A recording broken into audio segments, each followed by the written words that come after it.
Shalom, shalom, shalom. Soyez bénis dans le nom puissant de Jésus-Christ. Bien-aimés, cet après-midi, je viens encore une fois de plus au-devant de vous pour vous annoncer encore les oracles de l'Éternel, de Jésus-Christ, à son peuple.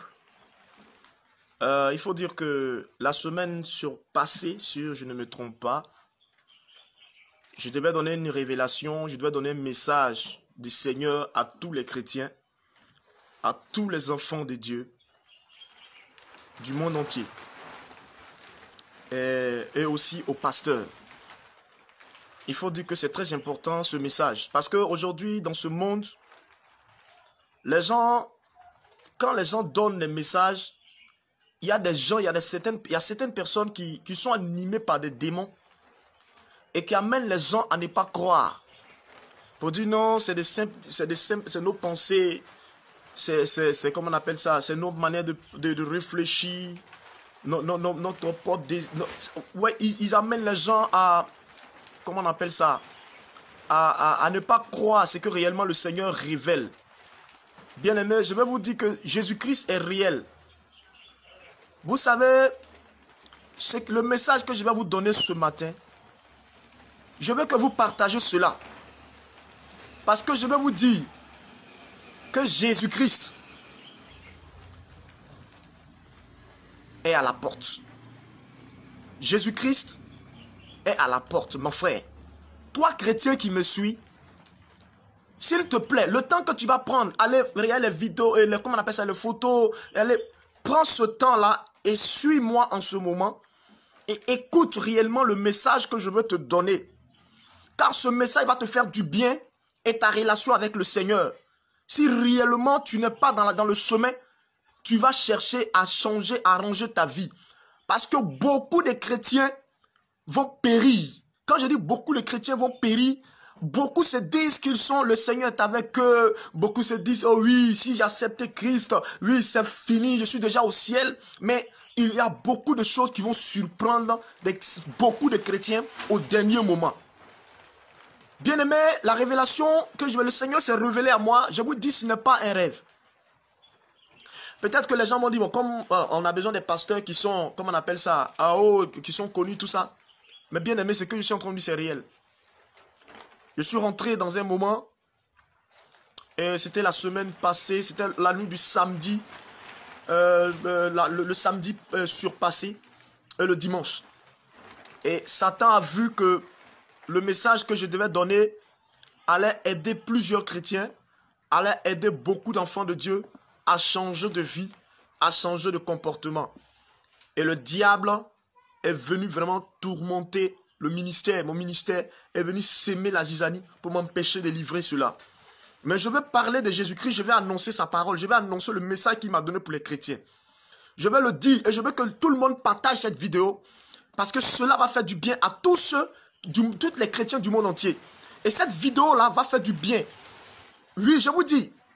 Et je vous disais que j'étais dans un moment, et c'était d'abord j'étais couché, et je me suis réveillé vers 2 h du matin parce que j'avais fait un rêve, d'abord dans le rêve, et quand j'ai fait le rêve, c'était comme si mes enfants spirituels que j'avais, et puis je me suis réveillé, mon sommeil était coupé.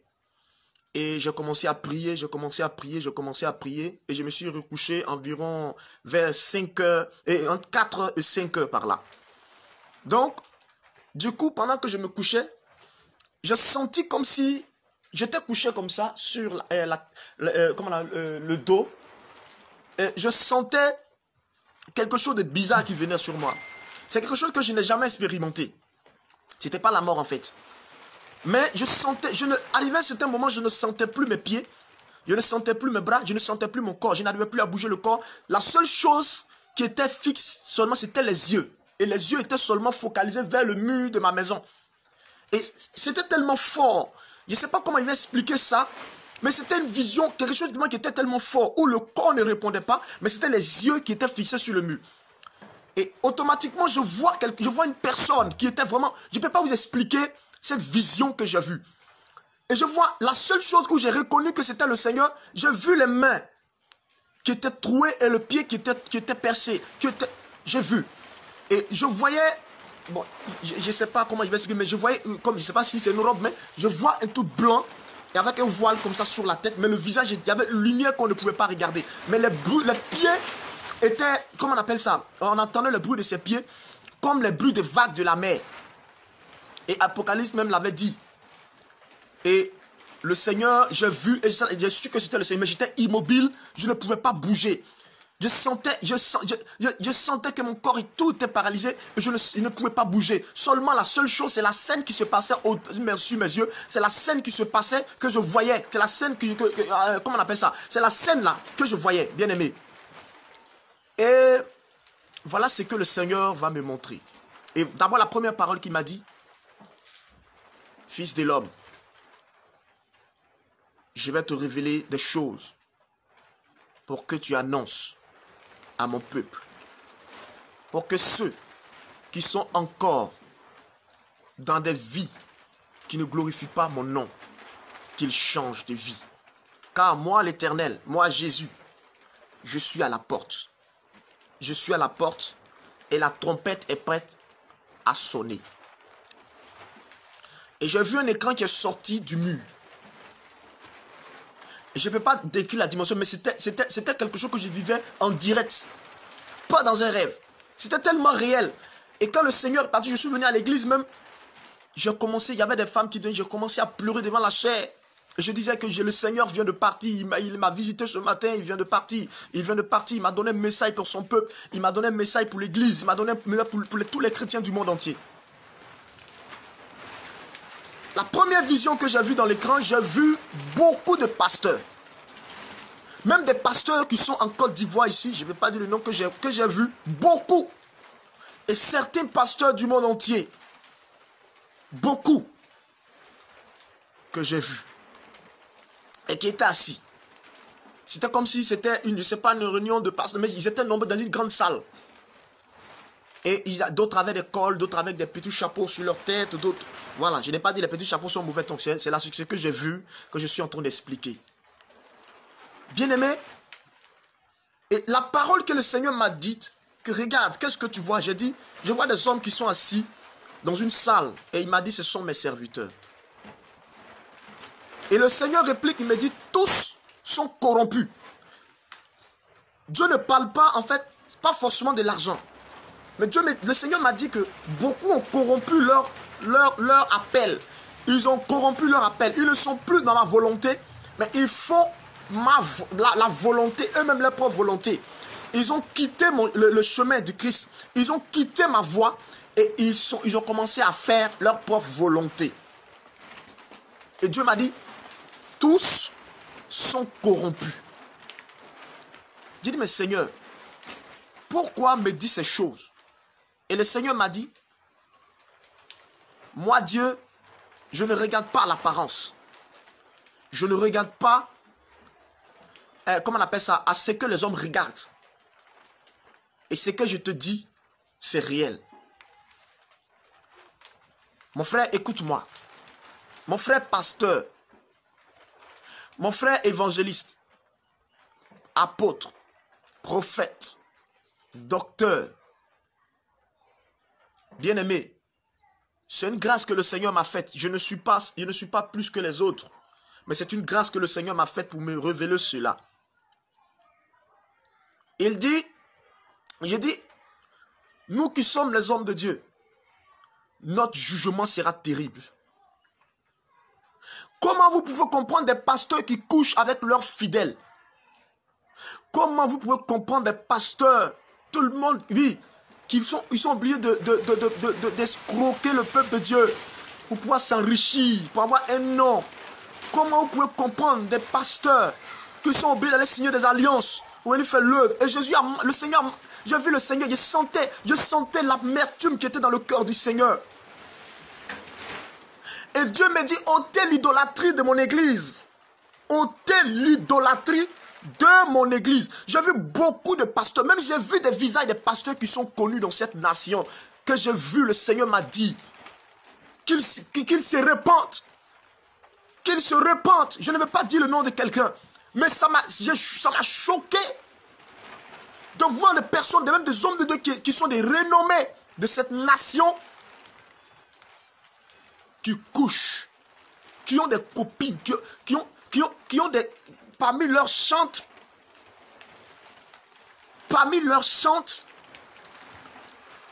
ils couchent avec des personnes, parmi les chantes. Mais devant le peuple, ils nous font croire que Dieu avec eux, ils enseignent bien. Oui, ils sont dans la doctrine de Jésus-Christ. Mais en réalité, c'est la pourriture. Il n'y a pas de vie. C'est la mort. Et quand le Seigneur m'a montré, il m'a montré encore une autre vision.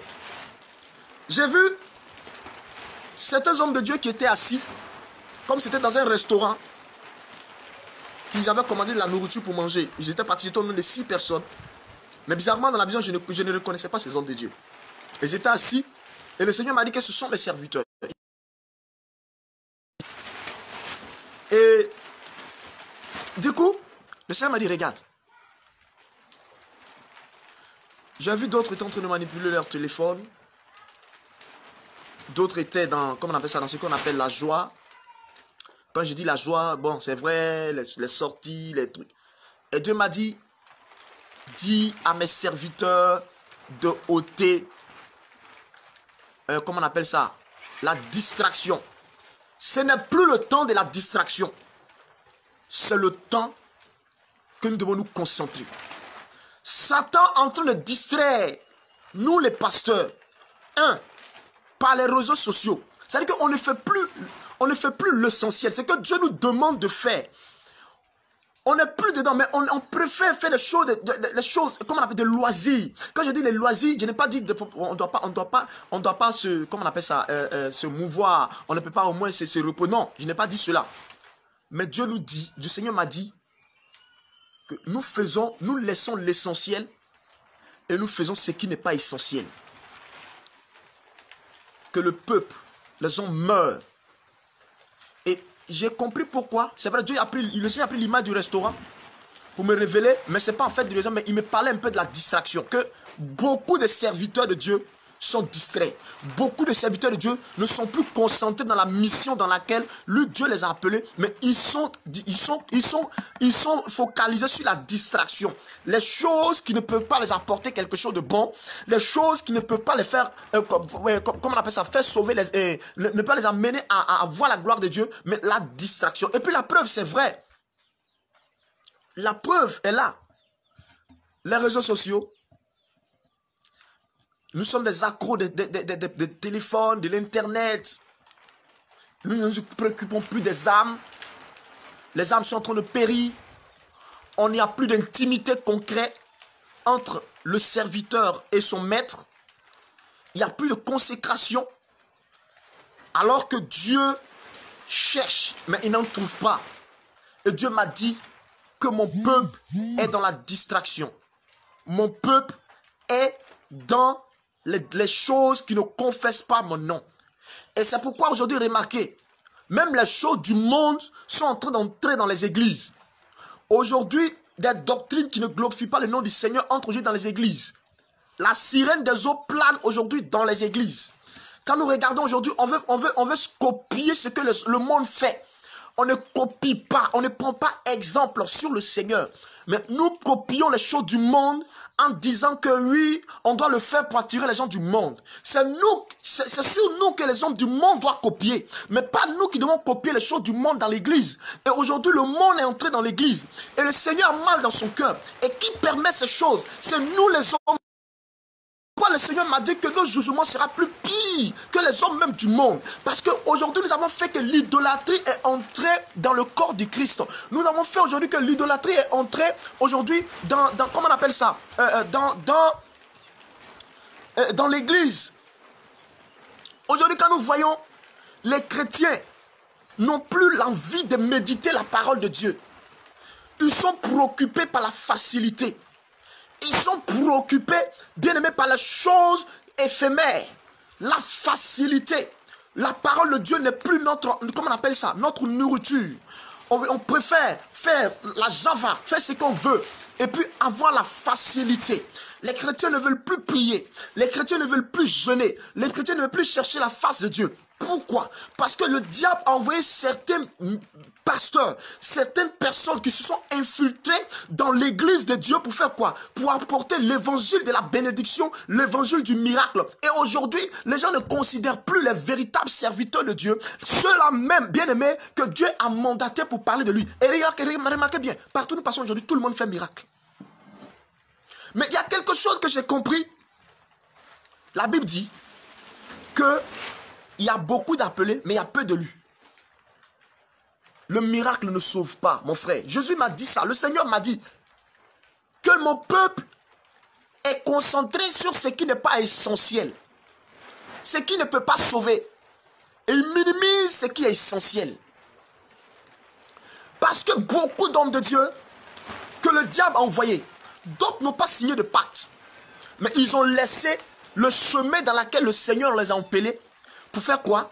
Pour aller rentrer dans des choses qui ne glorifient pas son nom. Et le Seigneur a mal. Et aujourd'hui, il y a l'idolâtrie dans le cœur des chrétiens. L'idolâtrie, ce n'est pas forcément l'effet du fétichisme. Hein. L'idolâtrie, c'est ce qui te tient à cœur plus que Jésus. C'est que tu aimes plus que Jésus. Aujourd'hui, quand tu vois des gens qui vivent dans le péché, mais on leur prêche aujourd'hui, on leur prêche le mariage. Les gens qui vivent dans l'abomination totale, mais on prêche l'élévation. Mais laisse-moi te dire, il ne peut pas avoir de bénédiction sans que tu ne vives dans la sanctification. Le Seigneur a mal dans son cœur, mon Dieu, bien-aimé. Je dis que le Seigneur m'a dit que si nous ne nous repentons pas, nous serons surpris au dernier jour. Il y a beaucoup de personnes, beaucoup de chrétiens qui ne seront pas sauvés. Je vous dis la vérité.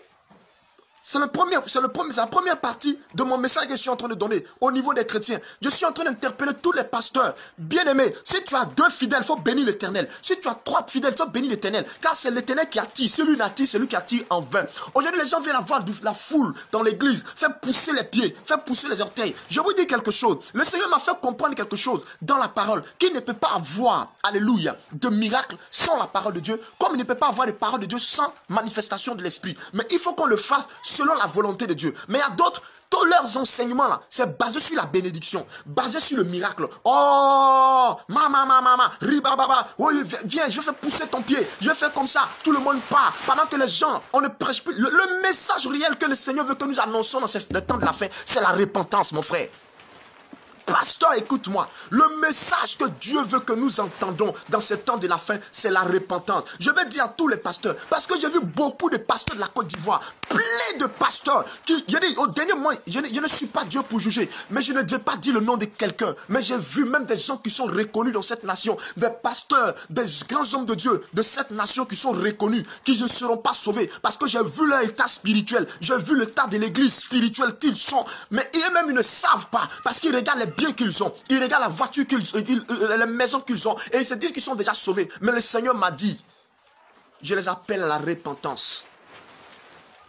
Dieu n'empêche pas un pasteur de devenir riche. Mais si tu quittes, beaucoup ont quitté la voie de Dieu. Et Dieu m'a dit, ils sont tous corrompus. Le deuxième point que je voulais toucher, encore, c'est même distraction. J'ai vu, dans la deuxième vision, j'ai vu beaucoup de chrétiens qui étaient assis. Vous voyez les gens qui jouent dames là. Des fois ils sont assis et puis il y a les gens qui sont autour. C'était des chrétiens que j'ai vus. Mais c'était des jeux hasard. Avec des dés qu'on prend pour jouer Lido là. Ils étaient nombreux. Nombreux. Et ils étaient en train de jouer des jeux hasard. En fait, le Seigneur veut me faire comprendre. Le Seigneur m'a dit que ce n'est pas le fait qu'ils sont des jeux de main. C'est la même distraction. C'est ce que je viens de dire. Au lieu de penser à l'essentiel, on laisse l'essentiel pour faire ce qui n'est pas essentiel. Et je vous dis, c'est le temps. Jésus, pour vous faire mieux comprendre, Jésus ne reviendra pas bientôt, mais il est déjà à la porte. Cela veut dire quoi? Qu'il y a certaines personnes qui se disent que Jésus va venir. Peut-être que c'est dans 2050, 2030, d'autres même se donnent du temps. Mais laisse-moi te dire, nous sommes dans les derniers temps. Nous sommes, Jésus est déjà à la porte et la trompette va sonner. Et Dieu me dit de venir dire à tous ceux qui vivent dans le péché, dans la fornication, dans les choses qui ne glorifient pas son nom, c'est le temps qui doit se repentir, car le jour où la trompette va sonner, ça ne serait pas bon. Alléluia. Le troisième message que je voulais donner qui n'a rien à voir avec la distraction, c'est que le Seigneur m'a dit, bien-aimé, j'ai vu quelque chose qui est très important pour tous les chrétiens vous qui me suivez en ce moment. Je veux que vous partagez la vidéo. J'ai vu un livre, la couverture était noire. J'ai bien vu. C'est comme Vous voyez les registres là, c'est sous forme de registres, mais la couverture était noire. Et il y avait une écriture, il y a seulement une écriture qui est à l'intérieur. Ils ont écrit la loi contre les chrétiens. C'est ce que moi j'ai vu. La loi contre les chrétiens. Et quand j'ai vu ça, j'ai dit, mais Seigneur, ça c'est quoi? Et je vois encore une autre vision après cela. Je vois les chrétiens qui sont en train de courir de partout. D'autres se réfugiaient dans les grottes. Je voyais des champs de bananiers, d'autres se cachaient. D'autres se cachaient dans les lieux. Ils ne savaient plus aller. Parce que la loi que j'ai vue, le Seigneur m'a montré, avant que Jésus-Christ va venir, il y a une loi qui va voter. Ça veut dire que tous ceux qui vont parler de Jésus-Christ, tous ceux qui vont annoncer Jésus-Christ, que ce soit dans les grandes villes, que ce soit dans les grandes nations, que ce soit dans les villages, tous ceux qui vont annoncer Jésus-Christ seront mis à mort. J'ai vu des chrétiens qui ont été décimés, des véritables qui ont été décimés, toutes leurs familles ont été consumées. Parce qu'ils annonçaient l'évangile pur. Et c'était les véritables chrétiens. Et c'était un mot d'ordre mondial. C'était un mot d'ordre mondial. Le Seigneur m'a montré ça. Et j'ai vu un pays qui avait voté, le premier pays qui avait voté, comment on appelle ça, cette loi, c'était la France. Et j'ai vu la France. Et la France avait, comment on appelle ça, c'est la France qui a voté cette loi-là. Le premier pays que j'ai vu dans la vision. Et après, les grandes nations ont suivi. Et après, ça a commencé à comptabiliser les pays africains. Qu'est-ce qui se passe? Parce qu'ils veulent installer l'antichrist. Donc, il faut envoyer, comment on appelle ça, quelque chose pour persécuter les chrétiens. C'est-à-dire que ce qui s'est passé dans le temps des apôtres va revenir. Ce qui s'est passé dans le temps de Pierre, Jean, ça va revenir. Où les gars se cachaient, on les empêchait de prêcher la parole. Et puis on les mettait en prison là. Le temps va venir. Et Dieu me dit, nous sommes bientôt dans un temps où les véritables chrétiens seront tellement persécutés dans le monde entier. Ils n'auront même pas le temps même de parler de Jésus-Christ. Ils n'auront même pas le temps de prêcher. Je vous dis la vérité, je suis en train d'annoncer quelque chose. Ils n'auront pas le temps. Et j'ai vu la loi, j'ai vu. C'est seulement, le Seigneur m'a montré, j'ai écrit la loi contre les chrétiens. Ce n'était pas contre tous ceux qui vont annoncer l'évangile. Tous ceux qui vont parler de Jésus, même dans les rues, dans les maisons, dans les nations, ils seront mis à mort. Et c'est une loi que l'ennemi est en train de préparer dans le secret contre tous ceux qui prêchent véritablement Jésus-Christ. Je suis en bataille, il faut que tu partages cette vidéo parce que ça va beaucoup te faire du bien et que amène les gens à écouter.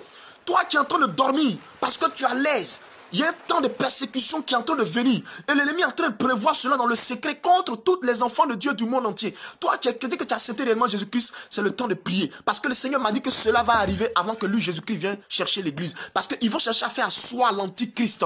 Mais tout le monde sait que l'antichrist viendra après l'enlèvement. Mais avant que l'antichrist va arriver, il aura des bases qu'ils vont poser. Et ces bases-là, il faut éteindre les églises qui les dérangent. Les bases, il faut chercher à anéantir tous ceux qui les dérangent. Et c'est ce qu'ils vont faire. Ils vont commencer dans les grandes nations. Vous allez apprendre cela bientôt. Que certaines grandes nations vont commencer à dire que voilà, si tu n'as pas... Ils vont commencer à donner des lois. Ils vont commencer à dire... Ils vont commencer à dire des choses. Ils vont commencer à mener... comment on appelle ça? À mener ces lois-là pour persécuter les chrétiens. C'est pourquoi toi, tu es là, tu dors. Il faut dormir. C'est pour te dire que l'heure est grave. C'est pour te dire qu'en ce moment précis, le diable, l'antichrist est déjà là. Mais nos prières détruisent ces choses. Donc, ils vont voter une loi mondiale. Ce sera une loi mondiale avant que Christ n'arrive. Ce sera une loi mondiale avant que Jésus-Christ n'arrive. J'ai dit, c'était terrible. Les gens couraient de partout. Les gens n'arrivaient même pas à prier dans les lieux où on s'en va se réunir dans les maisons de prière pour prier. Les gens n'arrivaient plus. Les gens n'arrivaient plus à prier. Les gens n'arrivaient plus, comment on appelle ça, à rester dans un coin. Même si tu pries dans ta maison, on vient t'arrêter. Tu pries chez toi à la maison, on vient t'arrêter. On te met à mort, on vous tue toi et toute ta famille. Parce que tu as prêché Jésus. Et c'est après ces choses, Christ viendra pour enlever l'église. Quand nous lisons Apocalypse, Apocalypse a dit que, si je ne me trompe pas bien, Apocalypse dit qu'il y aura un temps où les chrétiens seront persécutés jusqu'à même, ils seront même sous une oppression, une domination. C'est-à-dire qu'ils ne pourront pas avoir la force, les saints ne pourront pas avoir la force de pouvoir lutter. Et c'est ce temps-là. Mais la Bible a dit, ça sera avant l'enlèvement. Et nous sommes dans le temps. Vous allez voir. Et ça sera des lois. C'est une loi mondiale. Et c'est en train de se préparer du côté... C'est vrai, il y a eu un premier pays qui est la France, mais c'est le Vatican qui va mettre cela à l'œuvre. Le Vatican va mettre cela à l'œuvre Et il y aura un pays qui va commencer, qui va déclencher cela, qui sera la France. Et c'est la France que Dieu m'a montré, que j'ai vu le premier pays. Grande puissance, c'est la France qui sera le premier pays à opter pour cette loi, pour contrer les chrétiens. Et après les États-Unis, les Royaumes-Unis, les grandes nations vont commencer à prendre, comment on appelle ça, à copier cela. Et ça va arriver. Et j'ai vu avec les familles, d'autres se cachaient dans les grottes, dans les bananiers, partout. Bien-aimé, je suis en train de te dire quelque chose. Je suis en train de te révéler quelque chose ce matin. Pour te dire que quand le Seigneur m'a montré cela, et l'état spirituel des chrétiens, et dans la facilité chronique que les chrétiens sont, et puis les persécutions qui arrivent. Les persécutions qui arrivent ne viendront pas pour les faux chrétiens, mais pour ceux qui ont l'Esprit de Dieu. Pour ceux qui ont accepté réellement Jésus-Christ. Parce que Jésus-Christ interpelle tous ceux qui sont chrétiens et qui vivent dans la boisson, qui vivent dans la fornication, qui vivent dans l'impudicité, qui vivent dans le mensonge, qui vivent dans l'adultère, qui vivent dans la bestialité, qui vivent, bien-aimés, dans le vol, qui vivent dans la cigarette, dans la drogue. Il y a des chrétiens dans le mysticisme. Il y a des gens qui se disent chrétiens, mais ils ont les doubles, tout ça, le Seigneur voit ces choses. Le Seigneur a mal dans son cœur. Le Seigneur a mal parce qu'il voit son peuple en train de périr. Il voit son peuple en train de périr, bien-aimé. Je suis en train de te dire quelque chose. Je suis en train de te dire quelque chose. Il y en a beaucoup de choses que j'ai écrites, mais je ne peux pas le dire en direct. Parce que Dieu m'a montré la vie. Le Seigneur m'a montré la vie des pasteurs. Non. Si je vous explique, ce n'est pas bon. Je ne peux pas exposer un homme de quelque chose, ce qu'il fait, c'est un homme de Dieu. Je ne peux pas faire ça. Mais la seule chose que je demande, tous ceux qui me suivent, que vous devez partager cette vidéo pour dire à ces pasteurs, pour dire aux chrétiens qu'ils doivent changer de vie. Bien-aimé, toi qui chantes, prends la chanson, le ministère de chante au sérieux. Toi qui parles de Jésus-Christ, prends cela au sérieux et vis dans la sanctification. Car Jésus est déjà là. La trompette va sonner. Mais avant cela, il y aura des turbulences dans le monde où les chrétiens seront traqués. Ils seront traqués. On va prier, on aura l'impression même que le Seigneur ne nous entend pas. Il faut que ces choses arrivent avant que Christ ne vienne chercher l'église. Que Dieu te bénisse. Que le Seigneur te fortifie. Shalom à toi.